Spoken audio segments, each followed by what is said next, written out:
like introduction of interview.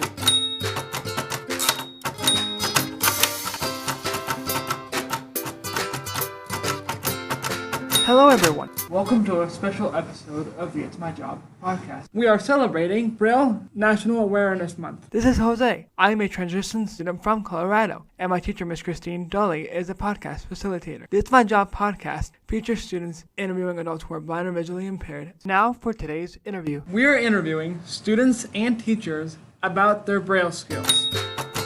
Please like how to contact us. Rachel, a student from Colorado, is interviewing Mr. Quaim Gray. Okay, do you know Braille, or do you use any technology to read? Okay, so up until 2019, I lived my life as just a regular sighted person. So what that means is I didn't use a cane.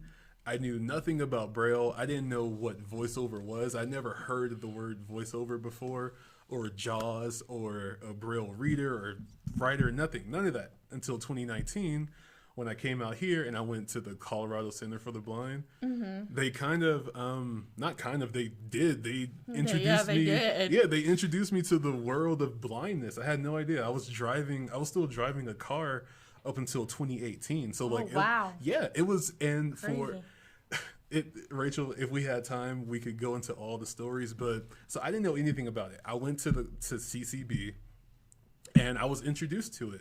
So the program that I did, it was 9 months. And in those 9 months, I learned in quotation, I learned Braille. So what that means, I can read A through Z, 1 through 9. Everything else I can't. So no contractions, nothing like that. Wow. Because I only had about 9 months of training. So you got to think about it. Coming from a sighted world going into the blind world with only 9 months, like it's not a lot of time, right? No, it's not. I didn't even know Braille because I'm low vision as well. I'm just like you. Yeah. So, I didn't even know what Braille was or whatever. You don't think about it. No. When you're just going through the world, like you don't think about it. No. Like sighted people are not thinking about the 6 dots. You know, there's no or white cane day or anything. Or a lot of people, you'll be surprised. Like a lot of people don't even know that your iPhone has accessibility features. So a sighted person would see me and be like, oh, how do you use your phone? They don't know that there's something called voiceover that you can turn on and it'll read everything on your screen. They have no idea. So it was so cool. So they introduced voiceover to me and JAWS and things like that. And and at the center we have to wear sleep shades. So during your training, any residual vision that you have, you can't use it. So for 8 hours a day, you're in the complete dark. Learning learning everything that you need to better your life. So I'm super, super grateful about my opportunity to even go there. Exactly. But before that, I had nothing, no training, 9 months.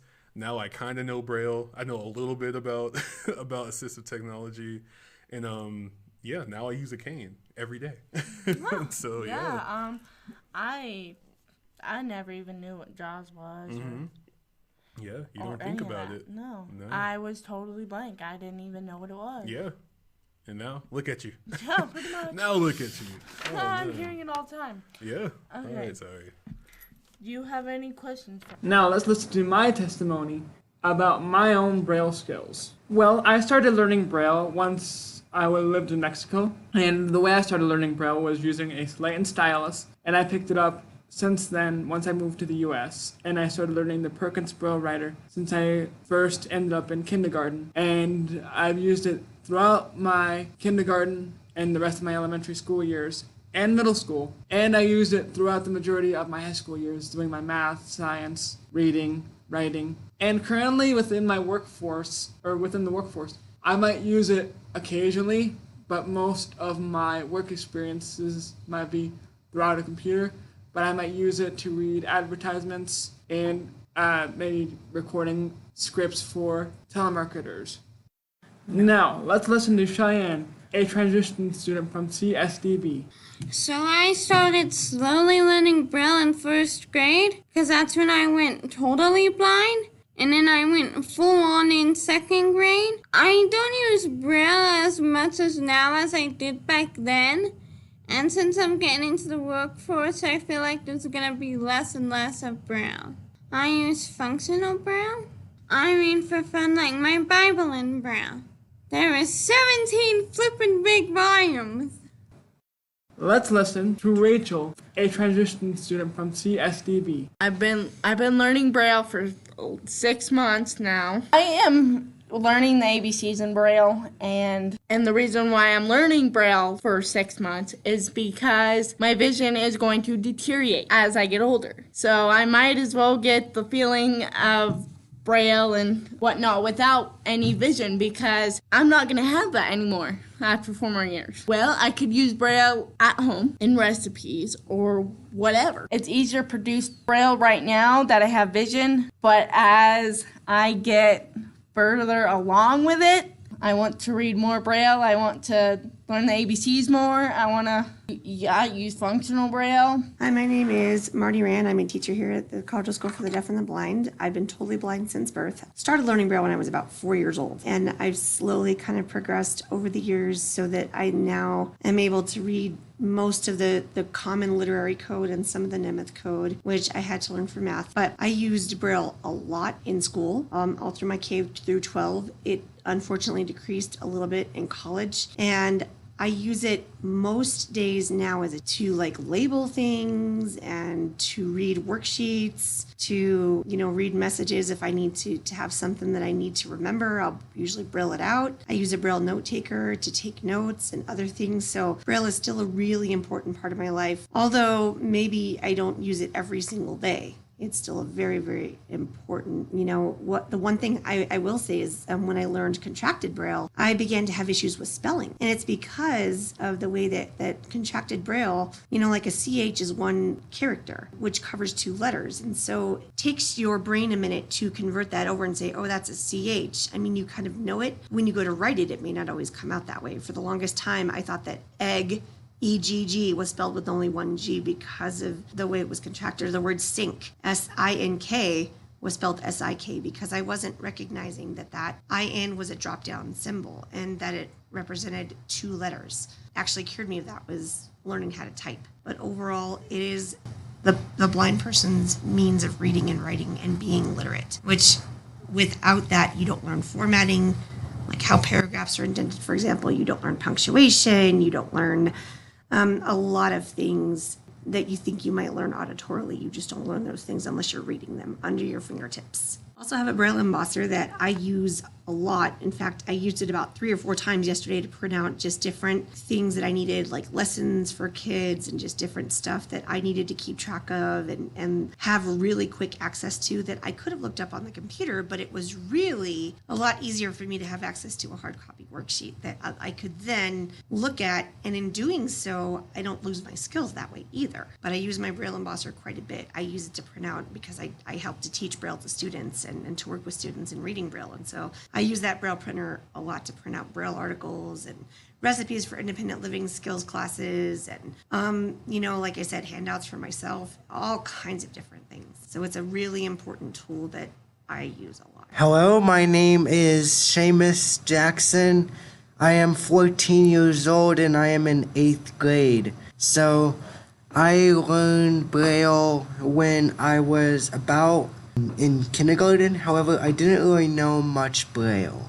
I only knew the EA contraction in my name. I do prefer uncontracted Braille because it's easier for me, but once I get the hang of contracted Braille and once I learn enough contractions where I'm fluent with that, I might do contracted Braille. I use Braille, like some buildings have signs on the doors that might say like men's restroom or women's restroom. I'll use the Braille for that. However, not many buildings, or some buildings do not have that and some buildings do. I pair a Braille display with my phone and I use that every once in a while, but I mainly use auditory So I don't use Braille as much to read, but I use it to sometimes if I get a textbook in class, I'll use it. I use it for my worksheets in math. It's this year, but sometimes I would read Braille off of a textbook in science. And because we have periodic tables in science, the science teacher, Miss Christina, she has periodic tables that are in Braille. Maybe if I'm in a restaurant, for example, I can get the waitress, and maybe he or she I could ask the waitress, hey, do you know, I'm blind, do you know if you can show me where the restroom is real quick? And then the waitress could maybe guide me to the restroom. Or what I could do is different OCR apps on our smartphones these days, and we can use those to scan the sign, but you shouldn't have to use OCR on your smartphone to figure out where the sign is. And those are both really good ways of like advocating for yourself and using other means to be independent, right? Right. But do you think that Braille is a way that you can be independent? Yes, because with Braille, I don't have to ask anyone for help because all I can do is read the Braille. And I know you have a little bit of vision, right? But do you always have enough vision to read print? well, I can read print, but it has to be large. So, like a large clock, if I was up close to that, Yeah. and it was at eye level for me, I would be able to read those digits on the clock. But I usually will use auditory and tactile more than I use vision. Is it because vision can get a little bit tiring sometimes? It can get, like your eyes can get tired if you use your vision too much? It's just because I prefer using, like... Oh, got it. Well, I do always use my vision, but I mainly just focus on tactile and auditory feedback. I don't use vision much, but sometimes if a sign is large enough, I could read the print or maybe use OCR apps on the smartphone to do that. And in the world, I've also been to places. I went to a hotel once where they didn't have Braille on their signs, and I felt really lost. And so I think that there is definitely something to be said for knowing Braille and learning it, being competent at reading it, and also being able to use that. That's one more tool in your toolbox that you can then use to maintain your independence, which for me is huge. So when you were in that hotel that did not have Braille, like let's just say you were in the hotel and you were checking in and the front desk, they were like, oh, your room is in room 607. How were you able to find that room? So they actually had Braille in the elevator, so I made it to the 6th floor. And then it involved walking around the hallway for a while until somebody happened to come along.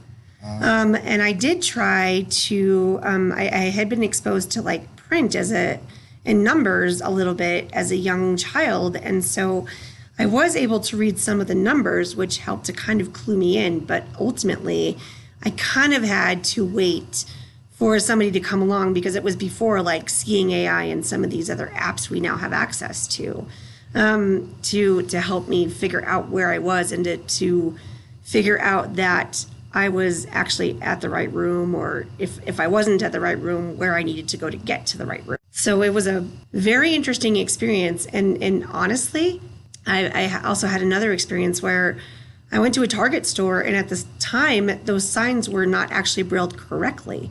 So I mistakenly went into the men's bathroom thinking it was the women's bathroom. Whoops. And I felt really embarrassed, but what could I do about it? I didn't know.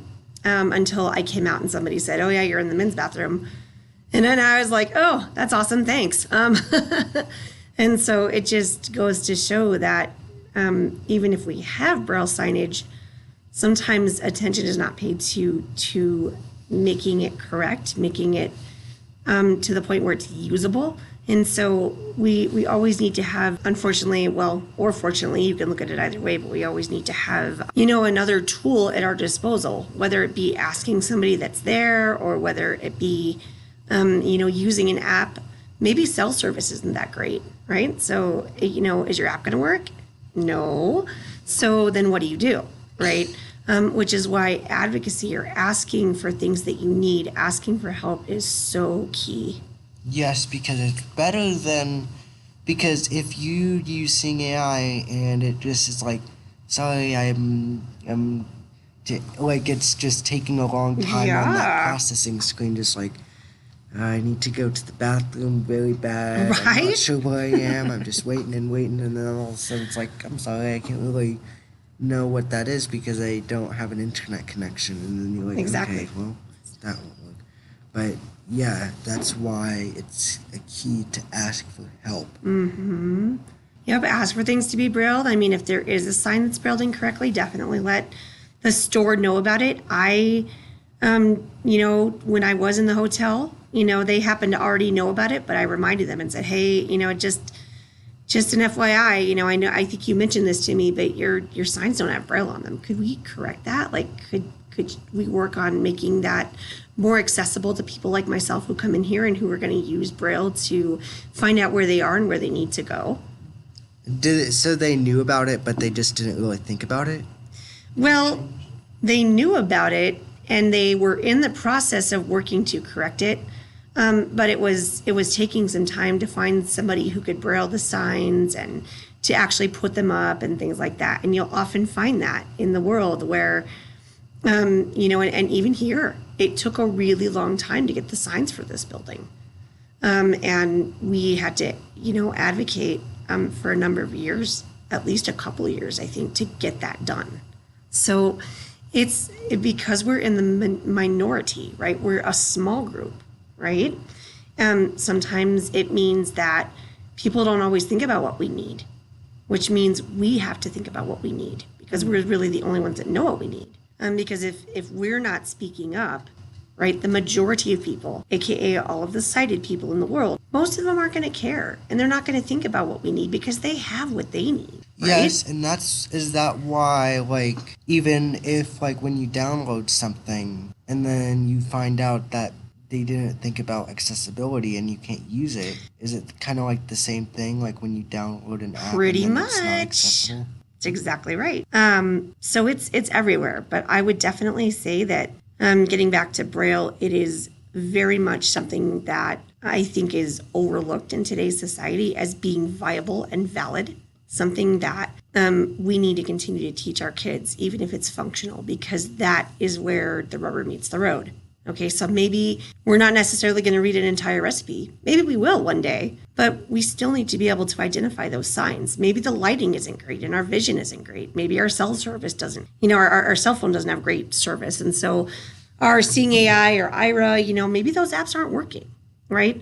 So when we run into things like that, where the lighting is bad, the cell service is bad, and situations where we don't have control, then how do we get control back, right? What do we do to make sure that we're able to get the information we need, right? We ask, and sometimes if there isn't anybody to ask, maybe we look for a Braille sign, right? But if we can't read that Braille sign, is it going to help us to look for it? No, which is why we need to be able to read it. Yes, because even if you can't read Braille, that Braille sign is just going to be useless. Usually, or, around Louis Braille's birthday, we've also done some events in the past that encourage reading. But this is the broader trend I'm seeing is a move away from Braille because it is thought to be antiquated and thought to be not worth learning for kids. And that's something I wholeheartedly disagree with. Because as a blind person, like I said before, I want every single tool available to me. And that means my Braille. That means my technology. And honestly, without Braille, I wouldn't be as literate as I am. I wouldn't know and be able to understand when I read something auditorily, right? I wouldn't be able to then have a real great understanding of exactly what that text was saying and why those pauses were there if I didn't know where the commas were. Or, that somebody was speaking if I didn't know what quotation marks were, right? Braille is the key to literacy. And when we take that away from kids, we pretty much have a chance of ending up illiterate. And in a world that is so heavily reliant on information and being able to be literate,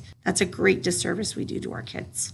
Braille is the key to literacy. And